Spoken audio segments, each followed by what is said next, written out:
How do you read anyone, anytime? You see, one of the most valuable skills that you can master in life and business is the ability to read people. You see, over the years, I've met so many people. I cannot tell you how many people are absolutely clueless. They don't know how to read people, they don't know how to ask questions, and they have no clue. You see, as a global educator, as a businessman, I have to have the ability to read people just because I meet so many people every single day. I've met thousands and thousands and thousands of people face to face. And today I also have my executive director, Desmond Soon, joining me because I think Desmond is such a super connector. He is also very good at reading people. Very often he would go out there and he would actually do a lot of the meeting on my behalf. So Desmond, maybe also give our audience a little bit about your background, because he's got a fascinating background, by the way. I'm honored, thank you very much. Sifu Dan Lok, right? You know me, I call him Sifu Dan Lok. And really, behind the scenes, I'm known as sort of the happy Hogan. I'd like to be Pepper Potts, but that role goes to Jenny, and I'm not as beautiful as Pepper Potts. So that goes to Jenny. I'm the happy Hogan to Tony Stark over here. And it's a true honor to work with and to just be mentored and just partnered with Dan Lok. So I guess maybe a bit about my background, like how I got into this. I started off at a very young age. I was very fortunate to get into the hospitality industry, the hotels here in Vancouver, British Columbia. And I rose in the ranks very quickly to being a bell captain and then a concierge in training. And the concierge in training really taught me how to, I still speak very fast, and my personality is, I tend to be very extroverted. So one of my first mentors told me how to slow down, how to articulate my words. And then from doing that, I started to associate and mingle with some of the most wealthy, the richest people in Vancouver, the billionaires, the millionaires. And it forced me to speak to them on their level. Yes. Though they are higher, but they accept you into their inner circle when they can feel that you have the etiquette or the right vernacular to speak with them. So I had to learn that. Now, obviously, they still look at you as someone lower than them, but not just general public. Yes. So that was the first experience. Yes.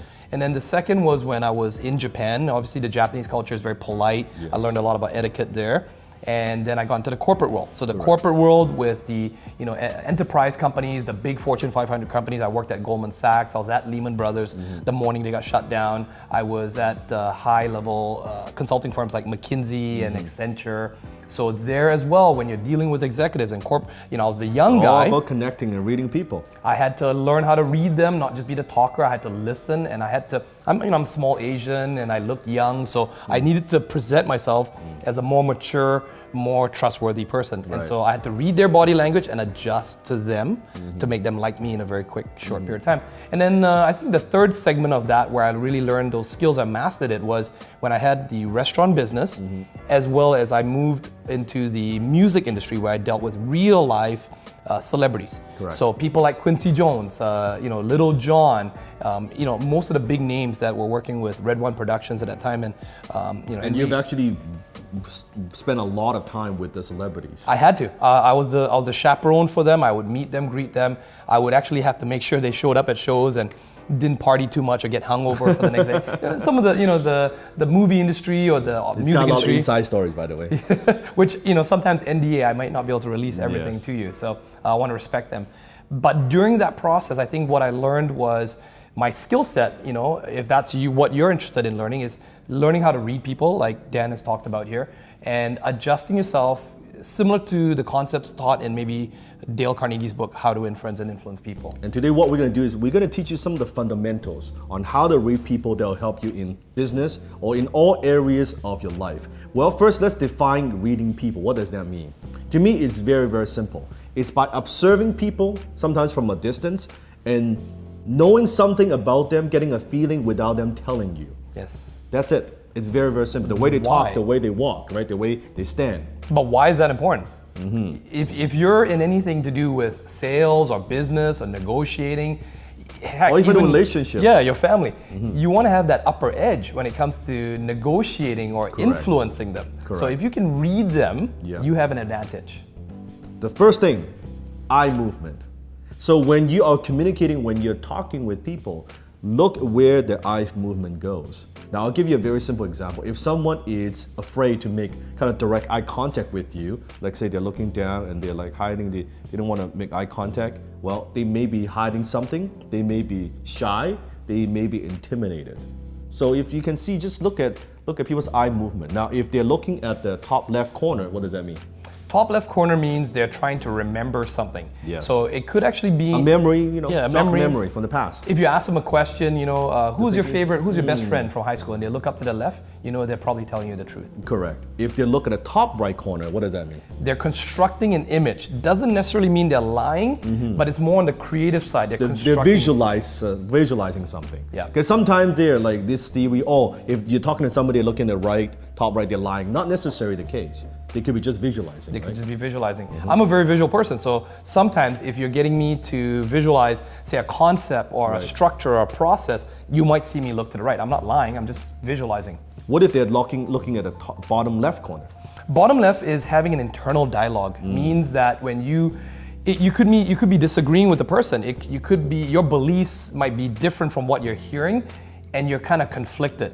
I'm being very overly simplistic here. There's lots of books out there and things you can read on it, but for now, this will give you the general understanding. Just So try to remember if someone is giving you, you're giving them a piece of advice. Yes.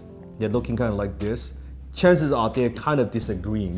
You're challenging the existing belief. They're thinking about it. You can see they're like that, right? That's what happened. What about bottom right corner? Feelings. Feelings. Definitely feelings. So especially if you're talking to the opposite sex, and for men, if you're speaking with women, Emotions. you want to be watching for that, because if they're looking down to the bottom right, they're definitely digging into some deep feelings. So the difference between internal dialogue and feelings. Internal dialogue, feelings. That's right. So that's eye movement. Number 2, distance. When you're communicating with somebody, if they're like far away, it means they're probably they're not listening, they're not interested in what you have to say. But if they are getting closer and closer as you're talking to them, it means they're responding positively to what you have to say, right? Yes. What's the research says? So remember this number, write this down. 7, 38, and 55. Correct. Right? So 7% accounts for the words we actually use. What you say, the words that you use.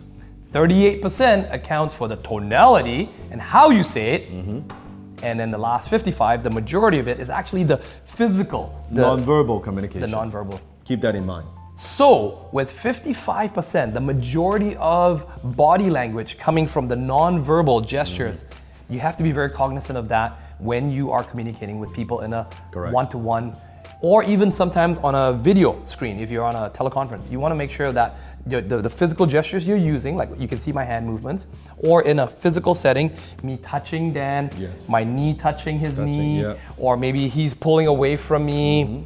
Those are very, very important to give you clues and cues how to adjust and match them. But Dan, you also talk about when someone mirrors your body gestures, right? That's number 3, mirroring. Yes. So when you're talking with someone and if you can see that they're trying to mirror your body language, example like this, right?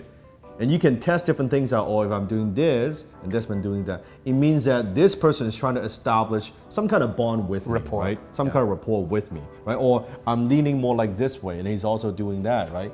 That's what I'm talking about. That's all mirroring, right? I know you do this in negotiations. I've watched you do it. Correct. Where you're closing a deal in front of a person, and that person sits back and crosses their That's legs. correct, and I do so the then same you do thing. the same thing as well, right? That's correct. And you cross the exact same leg as well. That's correct. And what's very interesting is you're almost doing this dance. At first, you may be mirroring them, Yes. and later on, now when you are leading them, now they're mirroring you without even being conscious about it. That's right. So that means you know what you're building rapport. Be very careful though. Don't do it so obviously. Yeah. Do it very not blatantly. like this, not like, oh, you do this and then he does Yeah. that. You like that. No. That's a kid's game. Don't do that. No, that's what my kids do with me. That's like very stupid. You don't do that, okay? Number 4, head position. Okay? If someone is talking to you and their like head chin is up like that, means we're not arrogant, right? They're like, I'm looking down. I don't know if I'm interested in what you have to say, right? Or you notice kind of like what I call the turtle head, they're more like this. Yeah. Right? And the slouch down. Yeah, that means they could be hiding something. They're afraid. They're scared. Like, I don't know. I'm lying, right? Kids do that all the time. Like, Yeah, when did you you- do that? Like, I don't know, right? You can see kids are super good, right? Yes. You will know, you will read them. Now, sometimes if you see a tilted head, like kind of like this, like, okay, all right. That means they have empathy Yep. towards what you're saying, right? If it's like a tilted head with a smile, that's probably like a playful kind of person. That's almost in relationships, that's a flirting kind of like, right? And it's kind of like they're thinking along with you. So sometimes That's you'll see him right. go from one side to the other. Yeah, and you'll see him nodding. They'll go, yeah. I see, right? That's right. Number 5, your arm movement. Yes. This is pretty simple. If someone have the arms crossed like that all the time, it means they are trying to protect themselves, right? They're not, they're not, your opinion, what you're saying, they're like, they're shielding from influence. Right. This is a very natural position. Or on the other hand, if they're a little bit more open, like this, like, okay, we're talking, that means they're more open to what you are saying, right? Or even if they lean in, like if Yes. they're putting their hands on their chin and they're listening to you. Naturally, with the men and for women, obviously, if a girl's leaning in, means you've got her attention. And if she's playing with her hair, obviously that's a flirting thing. You know, she likes what you're saying. She's interested in what you're saying. So, And if you can see people sometimes when you're talking, they're playing with their hands too much. Like Yeah. this actually means, oh, I like this. yes. This is good. I'm excited about this. Or if right? they're thinking, their fingers are Right? tinkering, I'm like they're thinking about tapping. this. Like how can I make that happen, right? If you watch Dan's videos, when he's thinking, he uses his right hand a lot, and he's almost like counting money. You'll see him doing this. Did you just reveal my secret? Oh, did I? Maybe that's an Easter egg right there for you. Comment below if you like that. Yes. But you will see. Watch these things. Watch for these Yeah, I gestures. do. I think with my hands, especially my right hand. One of the body gestures, I know goes different from the arms, but it's the legs. If someone's nervous, you know, sometimes they think like ADD or people who are scatterbrained, their leg is going like they're bouncing the knee, they're bouncing the leg. And in Asian culture, that's actually seen as a bad thing. Bad thing. You know, I think in any culture, it's a bad thing if you're doing that. It's not very sophisticated. So be mindful of that yourself as well as also the other person. If you're watching and you notice their leg is shaking under the table, Like this, yeah. yeah, they're usually thinking about something or they're nervous. They're in a you've got the upper hand on them. Yeah. Speaking of leg movement, that's the very last tip we have for you is exactly your position. When you're talking to someone, if you can see that they are pointing their knees towards you, they're interested in what you think. This is a great bonding right here. On the other hand, if their knees are more like this way, it's like, that means I want to get out there. And sometimes you'll notice also people's knees and their feet, if it's pointing to the exit, Yes. it means they want to get out of there. Stop talking. They're like, they want to, so let them go. They want to go. This is very like that kind of movement. So you got to pay attention to that. Where the body language, are they open up to you? Are they talking? If this is like touching, this is very good. Yes. Now, not too much. You don't do too much Right. of it. But if you want to bond with someone, sometimes you can also just, you know what? Do a quick test. So what Dan just did there. Right there. Right? If I suddenly pull back a bit, Uh-huh. quickly release. Don't Right? touch. That means it's person no doesn't good, like touching. right? Yeah.